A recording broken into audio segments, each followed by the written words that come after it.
Es martes de parametría, ya está con nosotros nuestro queridísimo Francisco Abundis, con quien hablaremos de cómo se eligen los candidatos de los partidos políticos, que es un tema que muy difícilmente entenderemos los mortales. Pues siempre hay sus cajas negras, ¿no? ¿Cómo están? Bienvenido, Buen día. Paco, muchas gracias. Gracias. Pues nada, son con esto de los procesos internos de cada partido, ¿no? Digo, si recuerdan, en los últimos años en México no ha habido un solo método en cada partido. En algún punto el PRI abrió su método de elecciones internas. De hecho, es el motivo de tesis de un académico, exsecretario de Gobernación, Alejandro Poiré, su tesis de doctorado de Harvard, cómo prueba en esa tesis que es muy disruptivo tener candidaturas internas o candidatos internos, que es probablemente lo que acabó decidiendo lo que vimos ayer por parte del PRI, no alargar más el proceso porque causaba divisiones o rupturas dentro de los grupos que se manifestaban por un candidato o por otro. Eso pasó en el PRI durante la década del 90, más o menos, los años 90. Y desde entonces ha habido toda una reconsideración de cuál es el mejor método. Hoy, de hecho, vi algunas columnas donde cuestionan, o de hecho, si ven, hay varias columnas que cuestionan cómo se eligió el candidato del PRI y lo comparan con el que podría ser el candidato de Morena o el que va a ser el del Frente. Y bueno, todo el mundo coincide en que lo que está de moda son los dedazos, ¿no? son los métodos de alguien que tiene mayor autoridad dentro del partido sobre un posible candidato, ¿no? Se esperaba que la elección del PRI iba a ser más abierta, pero otra vez eso podría haber causado alguna disrupción. Finalmente creo que el exsecretario de Hacienda, exsecretario de Energía, excanciller, Claro. ¿no? Exsecretario de Sedesol, puede ser candidato de unidad, ¿no? Pero bueno, dado toda esta diferencia de procesos, salimos a preguntar a la gente qué pensaba de esto y creo que hay algunos temas interesantes, ¿no? Primero, esta es una pregunta que tenemos en cada encuesta de salida. Cada que hay elecciones tenemos la posibilidad de medir al elector. Hay que decir que la encuesta de salida es el instrumento más poderoso que tenemos para medir al elector porque no es una postelectoral, es decir, no es después de la elección, no es una preelectoral, este es el votante, ¿no? El que salió. ¿Cuándo decidió usted por cuál partido o candidato votar? La primera línea, la que viene en caída clara, dice siempre vota por el mismo partido. Eso también se podría traducir como una forma de identidad partidista.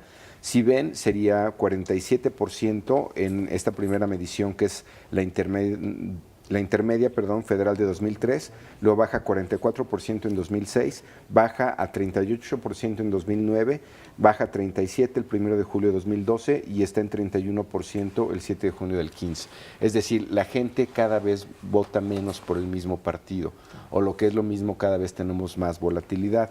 Cuando supe quiénes eran los candidatos, si ven es esa línea verde, perdón, la roja, y va en ascenso de 20 puntos a 21, 17, 23, está en 25, o durante la campaña, vean lo importante que pasan a ser las campañas, o cuánto pueden decidir, pasa igual de 19 puntos, esto es la primera elección intermedia de 2003, 26 puntos 2006, 23 puntos 2009, 29 puntos 2012 y 26 puntos la última elección federal. Es decir, las categorías de siempre voto por el mismo partido, cuando supe quién era el candidato y durante la campaña, están prácticamente ya empatadas.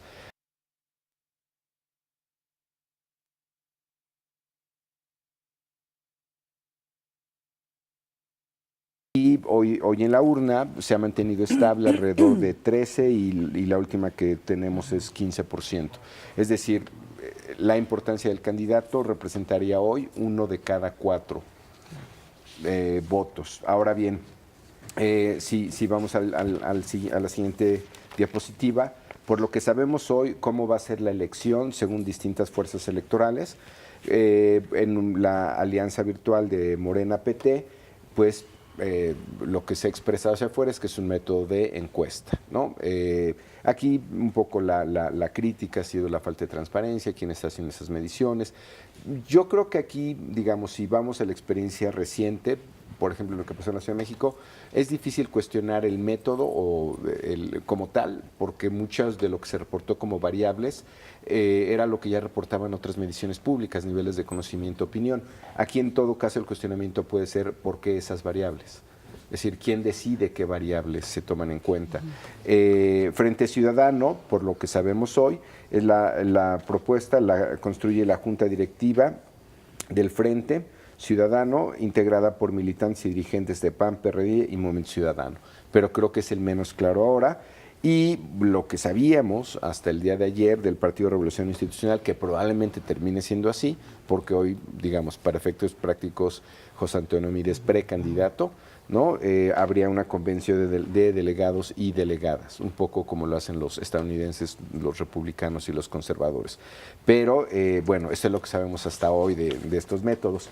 Ahora bien, ¿cuál es el más popular de ellos? Que es el siguiente gráfico. ¿Cuál considera que es la mejor forma para que los partidos políticos elijan a su candidato o candidata a la presidencia de la República? Si ven la categoría de más abajo, no nos favorece por medio de una encuesta, ¿no? Digamos, a los que estamos en el método, no es lo que prefiere la gente, pero están casi empatadas, ¿eh?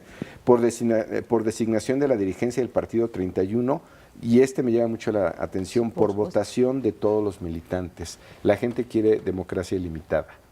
Se me hace muy interesante. Es decir, nadie está necesariamente por el método de democracia extrema que podría ser abramos la elección a todos.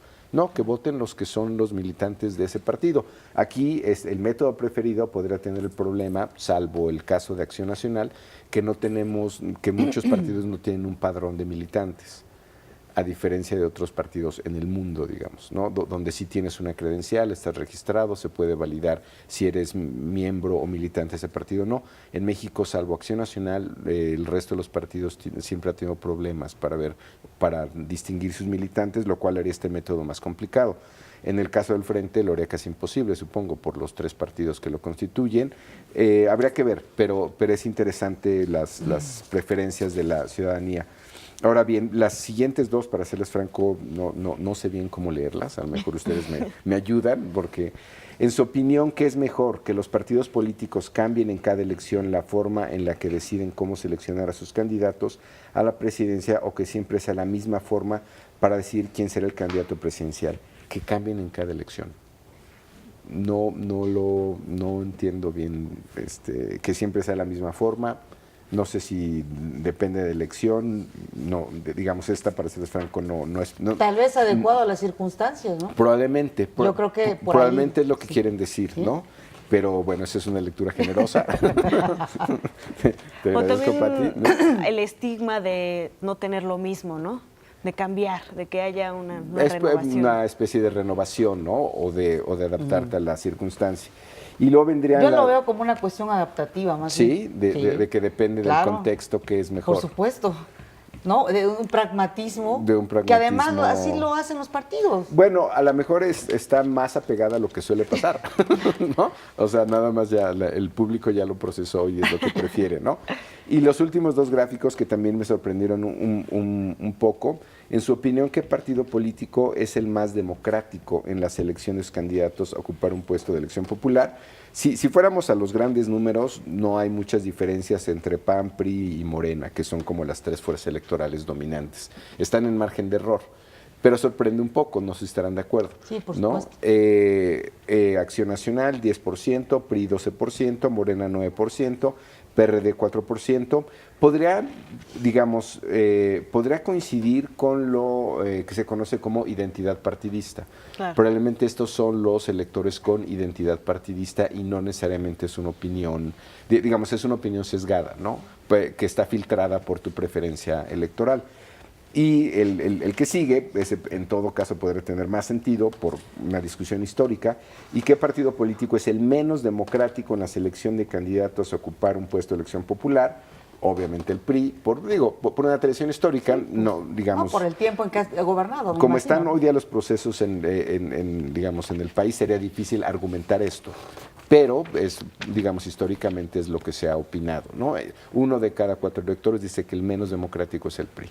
Paco, lo último que te pregunto es, de acuerdo con lo que nos dijiste, esta volatilidad que hay en el electorado, Es un preámbulo de que esta elección, pues luego ya vienen las encuestas, viene todo eso, que no tengas una claridad o que pueda haber cambios importantes al momento de la elección. Tú dices en preferencia electoral. En preferencia electoral. Sí, bueno, es lo que estamos viendo cada vez más, ya no digamos en México, en el mundo. En el mundo, ¿no? Si quieren les comento de sucedido? Honduras el pasado fin de semana, les cuento de Chile hace 15 días. Estamos en esa dinámica, donde en México no es excepción, hay efectos de volatilidad. Tenemos efectos de ocultamiento de preferencia electoral.